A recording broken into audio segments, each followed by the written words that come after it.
Right. Hi, everybody. I wanted to share a little bit of information with you about what the blockchain actually is, some of its history, and also that of NFTs as well. So it's a really simple process to actually mint and create your NFT, but it's really important to understand exactly what the history behind it is and what it is that you're actually doing before you actually start creating that NFT. So really these NFTs are created on something called the blockchain.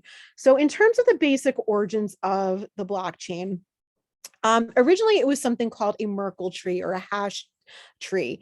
It was patented in 1979. And what it really does is it essentially creates a secure chain of data blocks. So the newest record containing the history of the entire chain. So it's very similar if you've ever taken an accounting class or you balance your checkbook or anything like that. It's very similar to a ledger, right? So you don't change anything on the ledger, you just add to it. So once it's there, it's got that place on the blockchain. It can be added to, it just can't be edited. Now, there's something called a distributed blockchain, which really came about in 2008. And so what this does is it uses a peer-to-peer network. So there's no central authority really that controls the blockchain, the distributed blockchain. So you've got a timestamp and you've got a verification that it's a legitimate transaction, but it's or legitimate addition to the blockchain, but there's no central authority that says, yep, we checked this one and we make sure it's okay. So what exactly is the blockchain? So really it's a shared database. That's really all it is. It's different than the typical database that we would actually think of because of the way that the information is actually stored. So the blockchain gets its name because it stores the data in blocks that then get linked together in a chain. So, something new happens on the blockchain, we add another link to it, and they're linked together with cryptography. So new data gets entered into a brand new block. And once that block gets filled up with data, it's chained onto the block that came before it. And then it's all done then basically in chronological order. So we've got different types of information that can be stored on the blockchain. And again, generally ledgers for transactions are going to be the most common type. So blockchain is really decentralized. So no single person, no single group has any kind of control over the blockchain, which in some ways is good and in some ways certainly is bad because it could potentially be rife for some issues there. It's all of the users collectively together actually have control over that blockchain. Decentral blockchains are something that we call immutable, which basically means that the data cannot be reversed. It's irreversible, it's unchangeable. Or if we want to use the term for NFTs, it's non-fungible. Non-fungible means non-changeable. And so those transactions are going to be permanently recorded on that blockchain, and they're actually going to be public. They're viewable to anyone. So there's a lot of different blockchain providers out there. Bitcoin and Ethereum are probably the two most popular, the two that you've heard of most often, but there's also some private blockchains as well. We call that BaaS or blockchain as a service. And so these are going to be organizations or companies that actually create kind of a private blockchain that they then sell as a service to others. So there's a number of different ones out there, but certainly IBM and Microsoft and Oracle also are in this field as well. So there's a peer-to-peer network involved here. So the peer-to-peer network is really going to directly connect the parties of the transactions, so the buyer and the seller essentially, without that third party intermediary. So for example, if I'm selling something on eBay, I'm using eBay as the third party intermediary to help connect me as the seller to the person that I'm buying from or vice versa. In that peer-to-peer network, we're directly connected. There's no third party in between. And so what these peer-to-peer networks do is essentially they're going to leverage technology to try to overcome the transaction costs, the enforcement, and then also any kind of asymmetrical situation that could have traditionally been addressed by those trusted third parties. So peer-to-peer platforms will include services like payment processing, information about buyers and sellers that might be important to actually conduct the transaction, and then also the quality assurance, because that's something that's certainly important. There's also something called DApp, so DAPP. This stands for decentralized applications. So you could see them referred to again, as I mentioned, DApp or even DApps, depending on what you want to call it. And these are going to be digital applications, so DApps, that run on a blockchain network. And they're going to run on the peer-to-peer blockchain network. So really, they're very much free from the control of a single authority. However, they do try to safeguard user privacy. There is a lack of censorship, though, which can be an issue. And there is also flexibility of development, which is a good thing. So there is the potential inability to scale or grow as needed. And there are challenges in developing user interfaces potentially. And there can be difficulties in making modifications to the code because no one actually controls that code.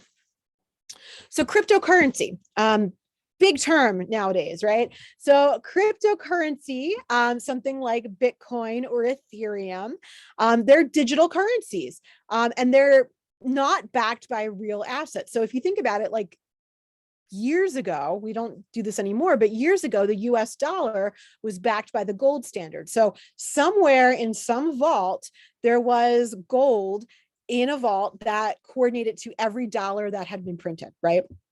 That's not the case with cryptocurrency. And they're not tangible. You can't touch them, right? You can't hold them. They're purely digital.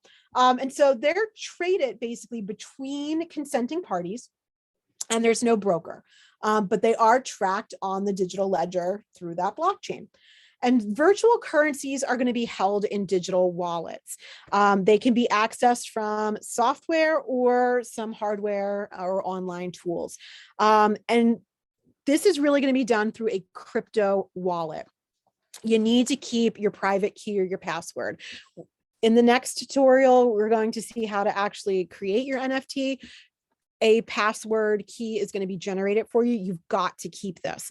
There have been a number of stories where people have millions upon millions of dollars in their crypto wallets, had their passcodes on a piece of paper, lost that piece of paper, and really there's no way for them to access that. They essentially lost that money, which is devastating. But it's really important to keep those private keys. The crypto wallets allow you to send and receive cryptocurrency. They could also be like a hardware wallet, like on a USB stick, so something physical that you're carrying around with you. It could also be a mobile app as well. So there's a lot of different crypto wallets out there. The one that we're going to be using for this project is called Coinbase Wallet. And we're going to be using that one because it's the #1 rated best for beginners, which certainly you all are, as am I actually. So that's the one that we're going to be using, but there are certainly a number of other ones out there. So as you become hopefully more well-versed in this, you might want to graduate maybe to a different crypto wallet.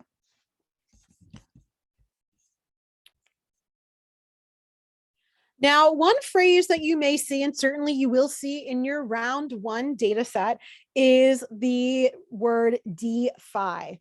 This stands for decentralized finance. And so what this basically does is it's using emerging technology to really remove those third parties like the banks from the transaction. So it's decentralized essentially. So the components of DeFi are going to be software, stable coins, and other kind of hardware that allows for application development. And the infrastructure for DeFi is really still under development and definitely under debate. So it's certainly not established at this point. You could have a smart contract. So a smart contract is just going to be a self-executing contract. And the terms of the agreement between the buyer or the seller are directly written into the lines of code in and of themselves. So unlike, in a legal situation where you would actually have to sign a physical contract, the code contains the terms of the contract. It is a computerized transaction that executes that contract. And basically what this does is these types of contracts allow the transactions to be traceable. It allows them to be transparent and also irreversible as well. Now, in terms of the cryptocurrency that we have, again, there's several out there, but Bitcoin and Ethereum are probably the two most popular. And so Bitcoin is a type of digital currency. It's, again, has no central control or authority. It's not under the oversight of banks or governments or anything like that. It does rely on that peer-to-peer software and cryptography. There are public ledgers that are out there, and copies of these transactions are held on servers basically worldwide. The ownership of the coins is reached in cryptography around what we would call nodes.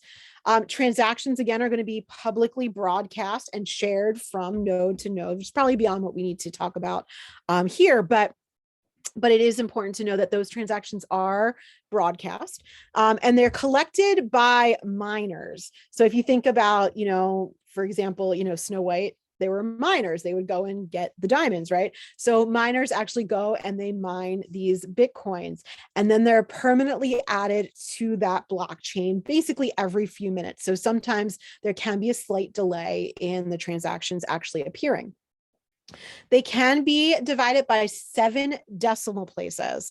So basically 1,000th of a Bitcoin is known as a milli, and 100 millionth of a Bitcoin is known as a Satoshi. So sometimes when you're looking at NFTs and you're looking at the prices of NFTs, you can be really tricked into thinking that they aren't translatable into a lot of American dollars. It might be like a millionth of a cent, but it could actually be like $400, in that case. So you've got to be careful of the exchange rate with the Bitcoins. They can be exchanged for cash as well. Now, Ethereum is the other type of cryptocurrency, and this is also going to be a blockchain-based platform. And it's really meant to be that immutable, non-changeable contract via its own currency. So transactions, again, are going to be collected by the miners onto a block and added permanently to that blockchain every few seconds. It is a network of decentralized applications. The smart contracts actually originated in Ethereum, and it's an open community that really allows for creators to earn worldwide. So this is really beneficial and attractive to folks like artists who can then buy and sell their artwork in a digital format. Anything that can be owned can be represented as a non-fungible token or an NFT. So art, music, video, animated GIFs, memes, whatever, right? Those can all be publicly traded. And Ethereum right now is actually transitioning to an operational protocol, which essentially offers incentives to process transactions for those that are the haves, right? Those that have the largest wallets full of Ethereum. So they might get, for example, pre-sales on certain, collectible pieces of artwork and the like. So what's the difference really between Bitcoin and Ethereum? So Bitcoin is really designed to be an alternative to a traditional currency. So in terms of a Bitcoin, one Bitcoin is equal to about probably a little bit more than $35,000 as of January 27th, 2022. So it certainly can change. There is a limit of 21 million Bitcoins. And it's really a new form of digital currency that's really emerging a lot and operating outside of a central control, which is kind of scary in some ways. And Ethereum, on the other hand, is programmable blockchain that finds applications. So it's about 25% of the crypto market, whereas Bitcoin is about 50%. One ETH or Ethereum, one ETH is about $2,300 or was about $2,300 on January 7th of 2022. And really what we're doing is leveraging innovations for other purposes using that. So we're using that blockchain technology for maintaining this decentralized payment network. And we're storing computer code so that it's tamper proof in terms of that financial contract and the application that we might have. So this is where the DeFi comes in, those smart contracts and the NFTs. And the NFTs, again, are those non-fungible, unchangeable tokens. Really, Ethereum is intended to complement Bitcoin, but it kind of came about as a competitor, or became a competitor. Okay, so what is a non-fungible token? So a non-fungible token is also known as an NFT, and this is going to be a unique cryptographic token that exists on the blockchain.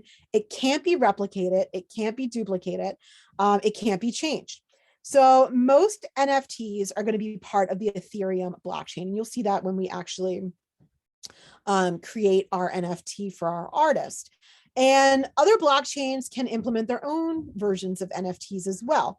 So NFTs can be used to represent real life items like artwork or music or memorabilia, sports or theater memorabilia, ebooks, real estate's kind of crazy. And so when you tokenize, when you create tokens from these real world tangible assets, it then allows them to be bought and sold and traded. So if you think about like a Pokemon trading card, for example, there's going to be Pokemon trading cards that are more rare than others. And so maybe there were only like 5 or so printed, right? And so those are certainly going to be more valuable on the NFT on the market, right? And so if you have a non-fungible token where you've only got like a one-off, that's going to be potentially more valuable than something that has had multiple copies made available of it. So some high profile NFT collections. I'm just going to show you a few here on the web. Okay, so the first one that we've got here is Rob Gronkowski, the football player. He's got a number of, essentially, if you look at them, they kind of look like digital football cards, like sports cards. And he will sell NFTs of his greatest plays or videos of them maybe. And certainly you can watch these on YouTube, but with the NFT you can actually own it. And so if you can see here, it says, in addition, I'll highlight, I don't know if I can highlight it. In addition, the crown jewel of the drop will be a rare one of one Rob Gronkowski career highlight NFT. So it's interesting. That's this one here. It's apparently sold out. And then we've got, you could just see them. They're interesting. It's really, really interesting. There's an auction that you could look at. So again, he looks like he's using OpenSea here. So you can actually take a look at them. We can see the price.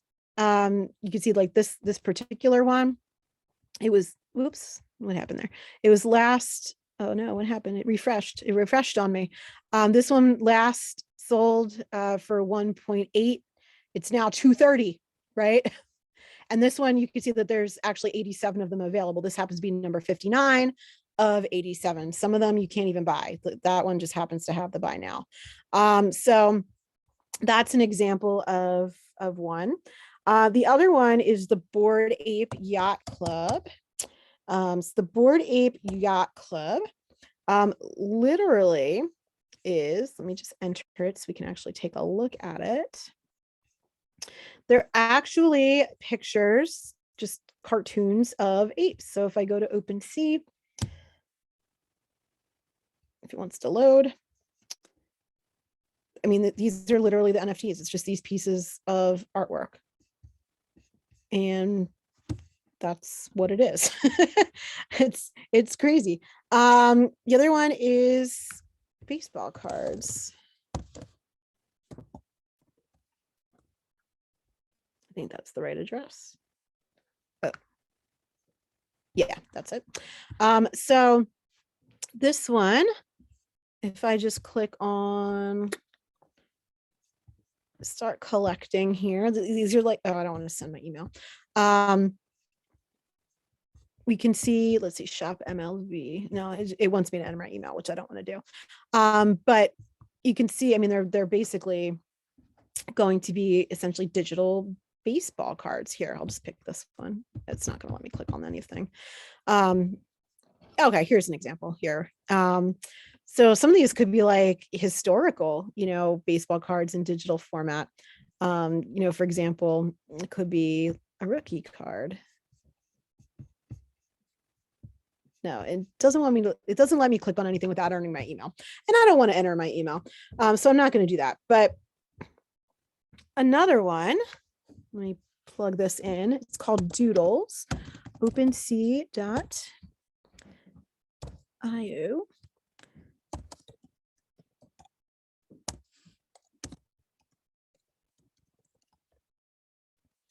So this is Doodles. And these are, again, just doodles, right? So we can see why, and we can look at the prices of some of these. I mean, don't be fooled. It's not $13. I mean, it's like thousands of dollars. And so we can see why these are going to be so attractive to artists, because not only are they able to buy and sell their artwork and get it out there, but I mean, they're also potentially, anytime that something gets sold on a secondary market, they can also earn a royalty or a commission as well. So that's just some of the background and history of the blockchain and of NFTs. And in our next tutorial, we're actually going to go through step by step on how you actually are going to mint your NFT and create your wallet on the OpenSea platform. And you're going to be doing that for your artist.